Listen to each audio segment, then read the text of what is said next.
Hello, ladies and gentlemen, and welcome once again to the YouTube channel grecochess, the channel where we comment, we analyze, we discuss, and we talk about all aspects of the game of chess.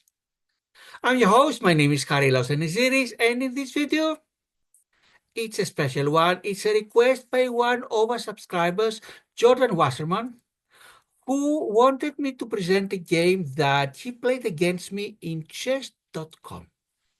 If any of you have any such requests, games you played with each other, with myself, or anybody else, online or over the board, I'll be glad to do so. And now let us share the screen. And we'll start going through the game.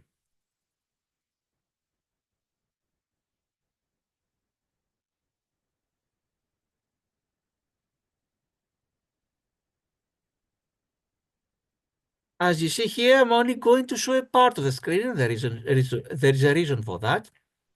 The reason is because we are taking it from chess.com, and the entire screen would have shown how the game would continue and how it would end. And in order not to spoil the surprise, the results, and to keep the excitement until the end, I'm only showing the relevant part that shows the position of the chessboard.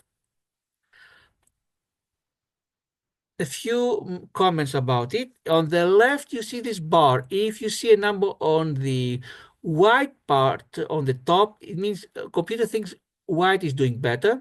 On the bottom, it means that black is doing better. Computer also will have a green arrow showing which move would have been the best, and also is going to comment on the move. Two exclamation points meaning it's a brilliant move. One exclamation point means it's a great move. A star means it's the best move. A thumbs up means it is a great move. Actually, it's an excellent move. And then with the check mark, it means a good move. And on the negative side, a question mark with exclamation point means it's inaccuracy. Question mark alone means it is a mistake. And two question marks means it is a blunder. As you see here, Jordan Wasserman, my opponent, has the white pieces, and myself, the Harry, I have the black pieces. You see that my rating is better than Jordan's 1332 versus 963, which means I'm the favorite, but you never know what can happen at the chessboard. And let's begin the game. And for the first few moves, you're going to see a little booklet, meaning it is a book move that has been analyzed in opening theory. And Jordan starts, and also in addition to that, there is an artificial intelligence coach that makes comments for every move, and from time to time I'm going to read them.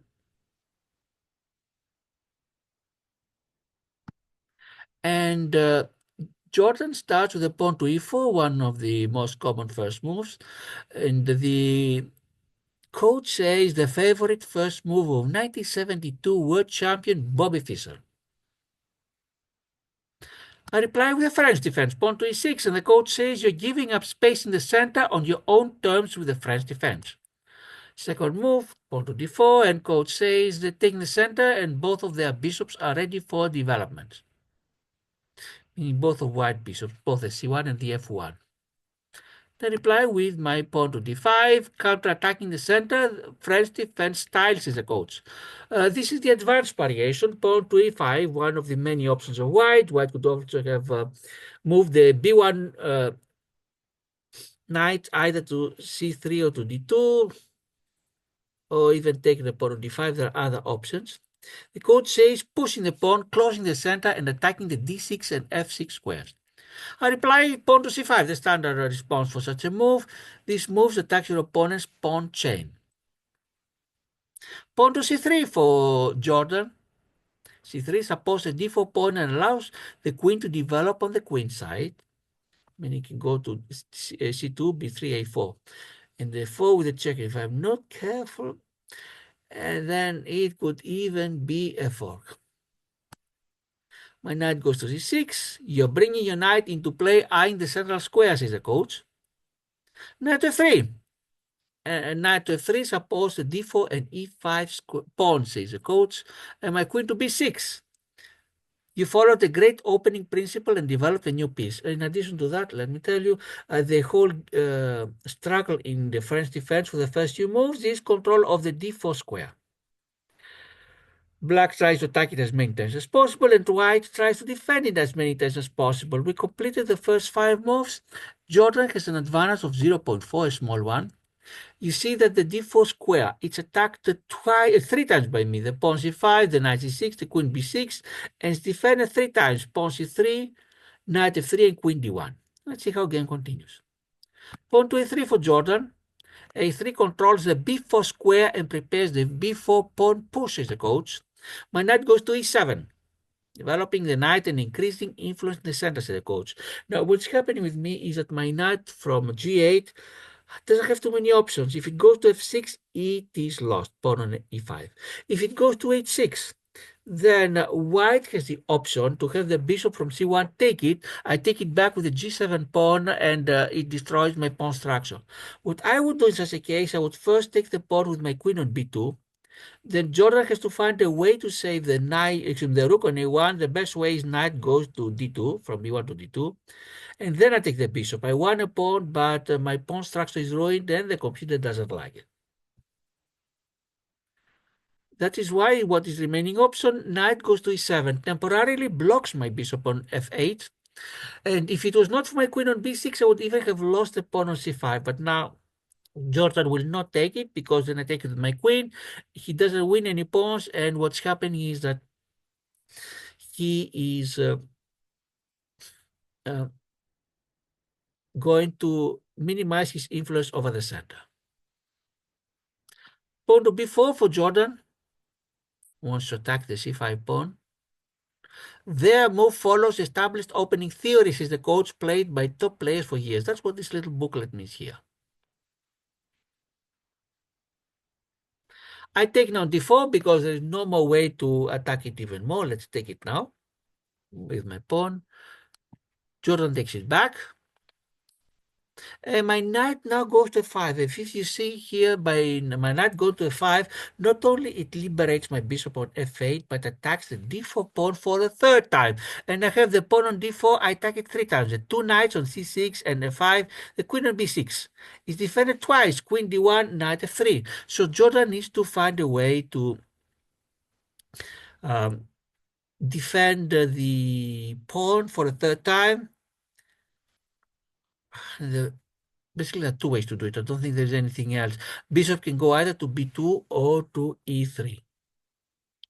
Jordan decides to place his bishop on e3, and this is the last of the book moves. Until now, I'm not sure if Jordan knew by heart these moves from book, or if he calculated it on his own.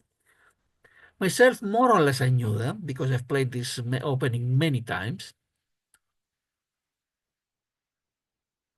But now, from now on, I have to play on my own. And I play the best move, knight takes on e3.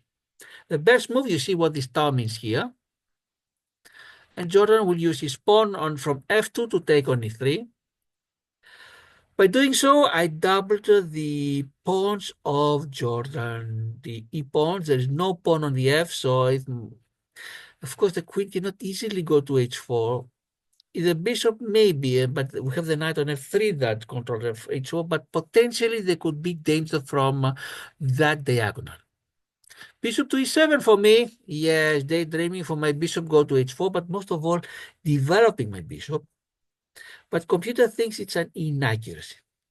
Computer would want my pawn to go to f6, but I'm nervous to do so because I'm opening the diagonal from h5 to e8 towards my king. And I'm weakening the e6 pawn. But we completed the first 10 moves, and the computer thinks, as you see here, that Jordan is ahead by 0.5. Let's continue. Bishop to e2 for Jordan, that also wants to develop his bishop, but the computer thinks that d3 would have been a better square. Of course, he wants to castle. I castle kingside, Jordan castles kingside. Bishop to d7 for me developed the other bishop as well, even though the computer still wants me to send a pawn to f6. You see the green arrow here. Knight to c3 for Jordan, develops his knight. My rook goes to c8. The check mark means that it is an excellent move, not the best. The best again would have been pawn to f6. Computer is very stubborn. I place my rook on c8 because the c file is open, meaning no pawns there, white, either white or black, and rooks are the strongest in open files. Queen to c2 for Jordan. Inaccuracies is a computer. Would rather have the queen go to d2. Of course, Jordan is thinking if the knight could go to g5, then the queen can checkmate to h7 if Jordan had three moves in a row. But that's not going to happen. Instead, they find a move that the computer thinks it is brilliant. It's very rare to have a brilliant move. I had one. Here we are. Knight to b4. You see the two exclamation points, and for one moment you saw the word brilliant coming on your screen. And why is it brilliant? Because in the short term, I'm going to lose a knight for a pawn, but when all the exchanges are done, I'll be ahead. Let's see if this will be the case. That's what I was hoping, but between hoping and having it actually happening, there is a difference. Of course, Jordan will take with the pawn, the best move, will take my knight to the pawn. What else can Jordan do? Otherwise, Jordan is down by one pawn for no compensation. And I take with my bishop, and you're going to see what's happening here. The bishop on b4 and the rook on c8 attack the knight on c3. It's defended only by the queen on c2. What can Jordan do to save the knights? Because after that, I'll be a pawn ahead. Not too much, because if the knight goes away, I win the queen on c2. If the rook goes on c1, whether the f1 or the a1, then again we'll exchange, but after I'm going to win a queen for a rook and a bishop, which still will put me better off. Let's see, if rook goes to c1, then bishop takes on c3, queen takes c3, rook takes on c3, rook takes on c3, so it ended up being better. In addition to the extra pawn, I have a queen for rook plus bishop. That's how we finish the first 15 moves. The computer thinks that now I am ahead by 0.6. But these are small margins, doesn't mean too much. They can easily change. One inaccuracy here or a mistake there can change the result very fast. And Jordan will place his rook on b1. Why? Because he wants to pin my bishop. So if my bishop from b4 takes knight on c3, I'm going to lose my queen. And I'm not going to do it. I'm going to use my rook to take the knight. And now Jordan can see that he can take my rook with a queen. I take with my bishop because now he takes my queen with his rook. And I'm going to take back with my pawn. And at this point, we completed all the exchanges, the forced moves. And you're going to see here have a +2. How did I get it? Both sides have rooks and two light pieces. I have two bishops, and Jordan has knight and bishop. But look at the pawns. I have 7, Jordan has 5. I have 2 extra pawns. And not just any pawns, but my pawns are passed, meaning there is no pawn in front of them to stop them, b7, b6. Ideally, I'd like them to be in different files, especially one next to each other. I'd like to have one of them, for example, in A, to be connected, pass pawns, but as I say, beggars can't be choosers, and you don't look a gift horse in the mouth, meaning it's an American figure of speech, meaning if you have something good happening and it's not great, you can live with it. Be happy that you have it. Rook to e7 for Jordan to attack the pawn on b7, but I defending my bishop on c6. Rook to a3 attacks my bishop, but my bishop goes to b4 and attacks now the rook. We completed the first 20 moves and I'm ahead by 2.1. It starts now being important, not yet to win the game, but important.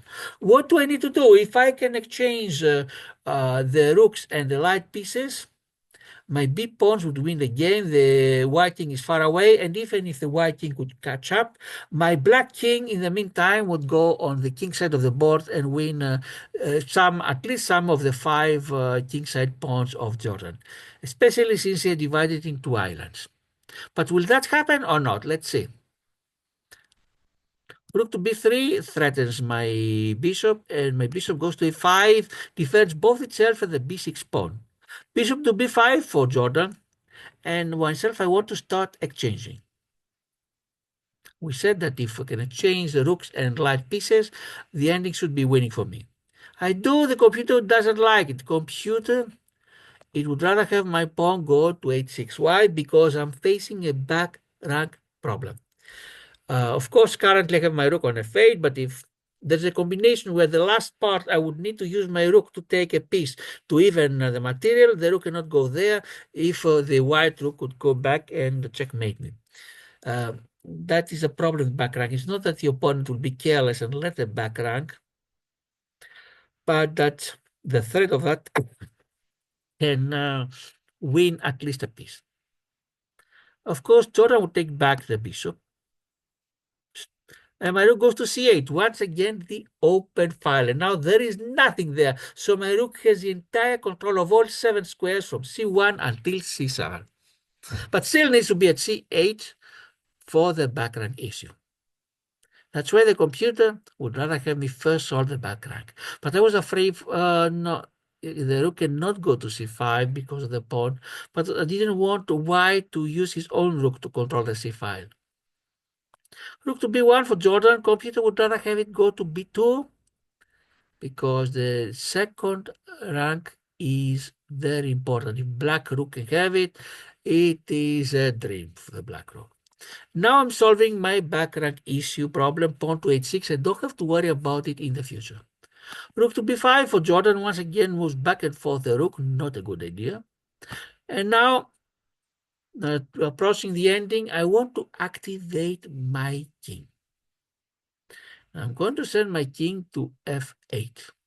Ideally, I want my king to be near the center. Why? Because with so few pieces, there is not a big chance of a combination of white that could lead to a checkmate.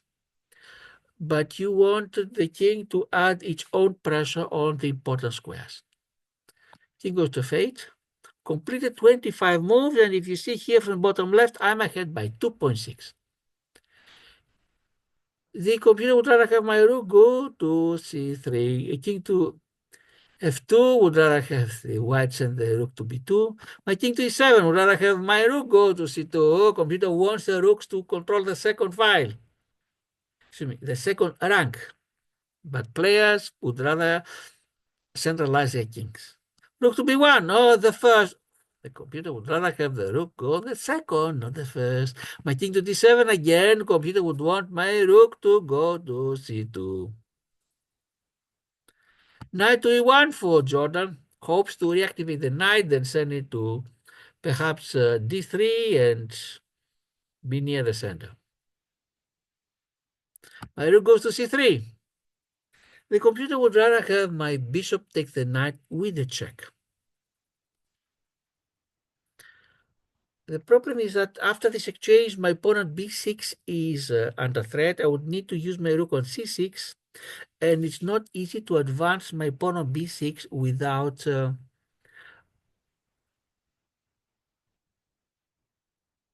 without losing it. I would have to use my king to go all the way back to a6. That's why I preferred not to exchange my bishop for now, because the bishop is what protects the b6 pawn. Rook to b2, and finally, Jordan placed the rook on the second rank. Computer that before was urging us to do so doesn't like it. Now the computer wants the king to go to e2. But the king can only go to e2 is because Jordan moved it before from g1. Same thing with me. The computer puts a star for king to c6, but had I not moved it before the king from f8, that would not have been possible.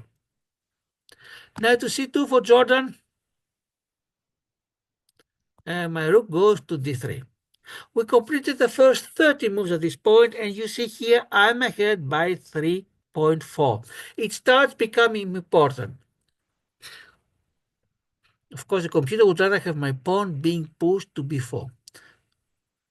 What are the plans? For me, the plan is exchange everything, push the big pawns and promote. For Jordan, the plans is keep the pieces, try to see if there are any combinations that can give him material, try to see if he can have any counterplay along the G and H uh, files. Of course, activate the king, that's also my plan. Now let's see how game is continuing.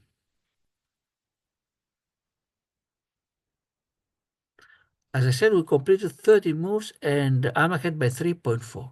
Knight to b4 with a check for Jordan. If I didn't have my bishop, it would have been a wonderful fork and I would lose my rook. But fortunately, I have a bishop, which will be exchanged. Great, says the computer, as if I have any other choice. The only choice I have, even if I didn't see the fork, is to take back the piece. Great, says the computer. Rook takes it. Of course, this is natural. Of course, a star, the best move. What else can white do? My rook goes to d2 with a check, the best move. What I want to do is I want to exert pressure on the g2 and h2 pawns. If the king would go, for example, to e1, I win g2. Of course, now I'm not going to win the pawns, but I'm going to keep the white king away from the center, and I'm going to exert pressure, it's called, meaning constrain the white king. King with f3. Yes, so the g2 pawn is not available for me now. And I want to advance my pawn as much as possible, so if for any reason my b pawns cannot win me the game, at least I want my fgh pawns, especially gh, to be as far advanced as possible. Pawn to g5, yes, pawn to h3, pawn to h5 for me, pawn to g4, inaccuracies in the computer, because if we exchange pawns, white has a smaller option of counterplay on the G and H file. If the pawn disappear, then there is no counterplay for white on the king side. My pawn goes to h4. I didn't know at the time. Exchange or not exchange? Exchange, of course, means that we are near eliminating these pawns and having no counterplay, but on the other side, there was an option for white first to use the king to take a g4, and then the king takes my g5 pawn. Now the G and H files are locked. They cannot advance, and the white king cannot easily go and grab any of the pawns. The H4, of course, is protected by G5. The G5 is not exactly protected, but the road there is closed. The pawns of both sides block the white king from attacking the G and H pawns. We completed the first 35 moves, and my advantage it becomes even larger, 4.6. As the game goes on, white's options become fewer. My plan is the same. Exchange rooks now, because the rooks are the only things other than kings and pawns remaining the board. If I can exchange rooks, I have an ending game with the b pawns. White's plan is keep the rooks as much as possible, use rooks and king if possible to win any white pawns, block the b pawns, and I don't want to say hope for a miracle, but keep the game going on. Rook to a4 for Jordan. At least wants the rook to be in an open file. But now I can advance to b5. Rook goes to a8, tries to threaten from the back. If I allow Jordan, he can take the f7 pawn, win that pawn, then start threatening the e6 pawn. And before I know it, who knows, maybe the e5 pawn could even promote. But let's see who will be fastest. My pawn goes to b4 now. Rook to a1. Jordan is afraid that his plan is too slow and may promote. Now I'm sending my pawn to b3, 2 squares away from promotion. Jordan places the rook on b1, the only place to stop the middle promotion. Pawn goes to b2. And I'm now in this case where Jordan needs to have his rook on b1, or at least in the first rank. Otherwise, I promote. But I need to keep my rook on d2 to protect the pawn on b2, because if I lose it, my advantage will decrease significantly. But Jordan also has his king. If he can make his king go near b2, first threaten my rook and then go near b2, then perhaps he could exchange rooks and win the pawn. And then I only have the b7 pawn to help me win. But let's see what will happen. The problem with Jordan is that he cannot easily go towards the b file. Pawns are blocking his way. That's why the first thing he's going to do is get rid of the e4 that was blocking his way. I could exchange if I wanted, but by doing so, I would only accelerate Jordan's plan by a move. That is why instead I want my king to come near the white rook, because if I'm fast enough, maybe Jordan doesn't have enough strength. He needs to have king and rook threatening b2 pawn, and me defending it only with a d2 rook, because then he could take the pawn and exchange rooks. Myself, I want my king to be near b2 to protect the pawn. That's why I'm sending my king to the b5. Computer plays a star, thinks the best move. And the comment of the coach says, yes, this is the way. And my advantage now is 6.3 after the first 40 moves. It's becoming being important. What will Jordan do? King to e3 to attack my knight. My knight goes to h2. Continue supporting the b2 pawn, and worse come to worse, it attacks the h3 pawn, meaning if Jordan is able to place his king so near that his rook can take the b2, protected by the king, then instead of exchanging rooks, I'm taking the h3 pawn, and my h4 pawn now is near promotion. Will this happen? First of all, Jordan wants to get rid of some pawns and slightly weakens my pawn structure. Now, the d5 pawn is in an island of its own, meaning it has no pawns on the c and e files.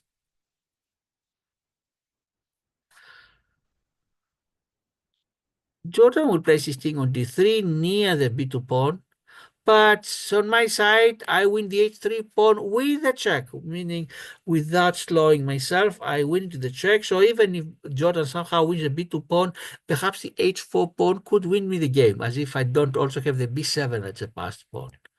King goes to b2, ready to grab the pawn.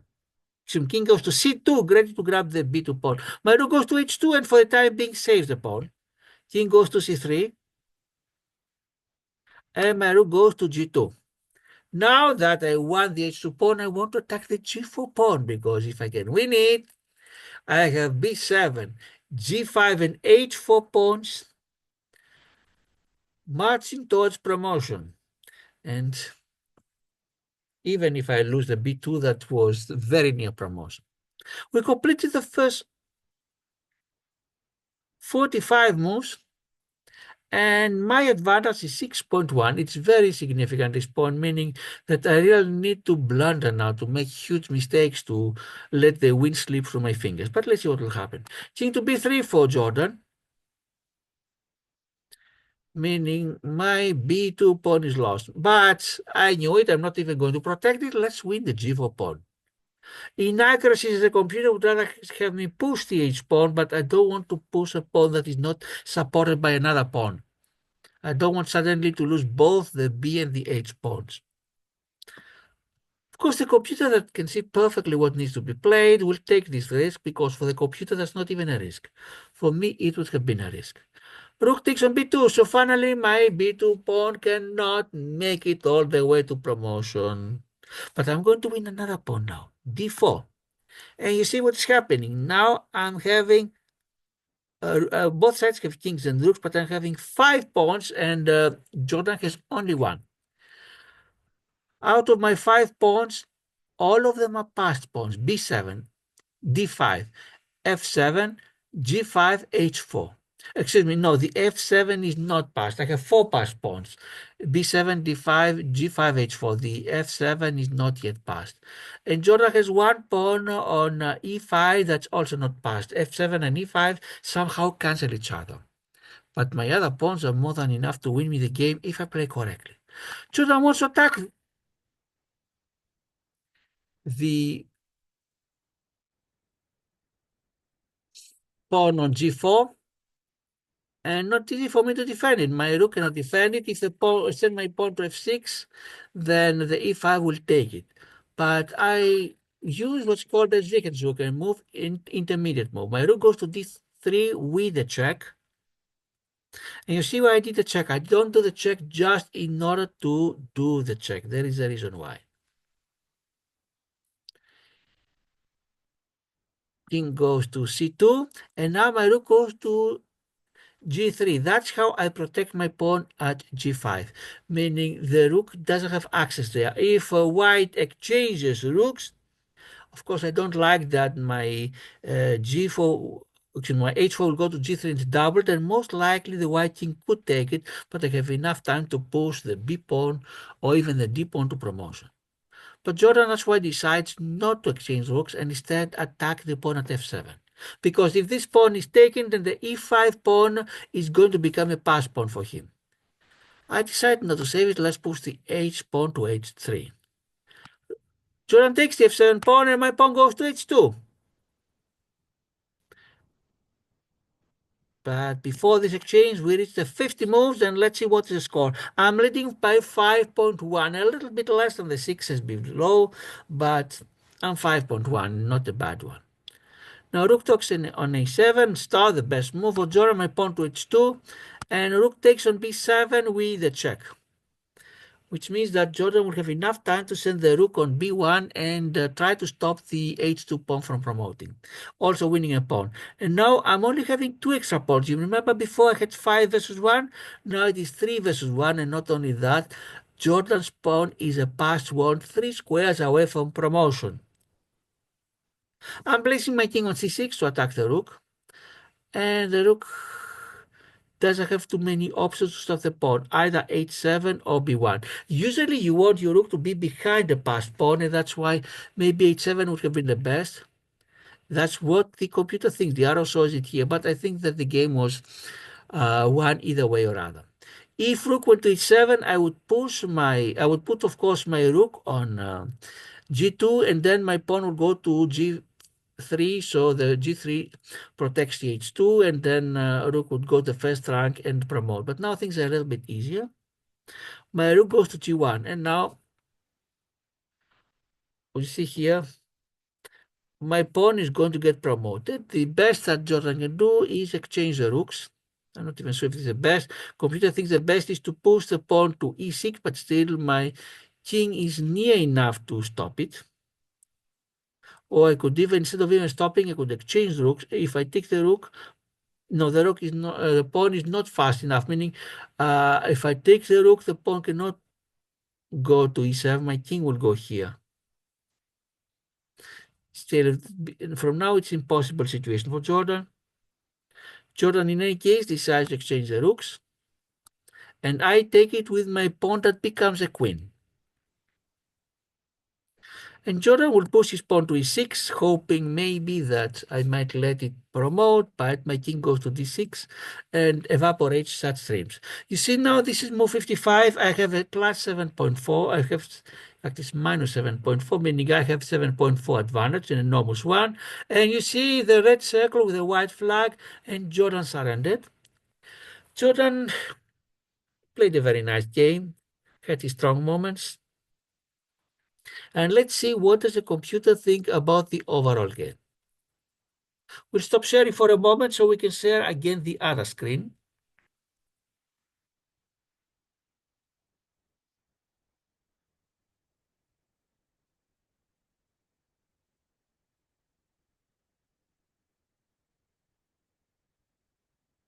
And this is what the computer thinks about the overall game.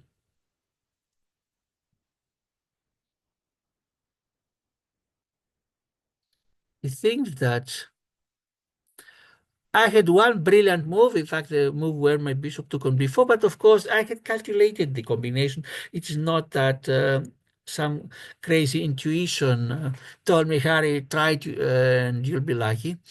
I had one great move, book 9 for Jordan, 8 for me, best 16 for Jordan, 19 for me, excellent 14 for Jordan, 17 for me. Good, 10 for Jordan, 6 for me. Inaccuracies, 4 for Jordan, 3 for me. 2 mistakes for Jordan, and no misses or blunders. Percentage, 83.6% for Jordan, 88.6 for me. And we played as if my rating was 1615 and Jordan's was 1800. Jordan, thank you very much for sharing this game with us and for the request that you made. I hope that both you and the other viewers learned something out of these reviews. And what else can we do? Let's continue now to the two tournaments that we are following. Grecochess, I don't think anything has changed.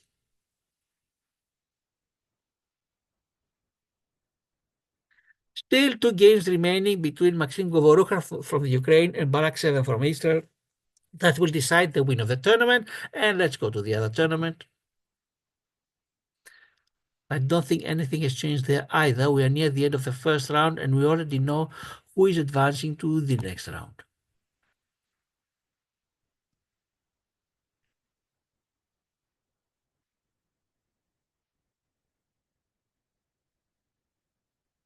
How many games remain? 4 games for the first round to be completed. And let's see how things are going. First group, all the other groups have already finished. Any game that was not yet completed. Iraq Lion from Group 4, although he has guaranteed to advance, wants to see if he can finish with a 100% score, winning all the games. Maxim Govorukha, who is also the finalist in grecochess, has completed 16 wins in 16 games, has a perfect score, the only two players with perfect scores. And a few games remaining, 3 games remain on the Group 9. But they'll not change anything because the top 3 players have at least 12 points and the other ones, even if they win the games they have to win, they'll end up with at most 10 points.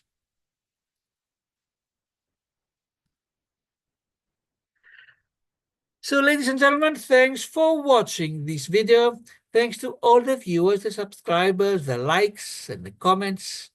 Any requests you may have about games that you want me to show, I'll be glad to do so. And this evening, assuming it doesn't snow like last week, is the last round of the Swiss December tournament of the Queen's Chess Club, and I'm competing. I've lost first and third round, but on round 2, I had a wonderful win against a national master, my greatest ever chess success.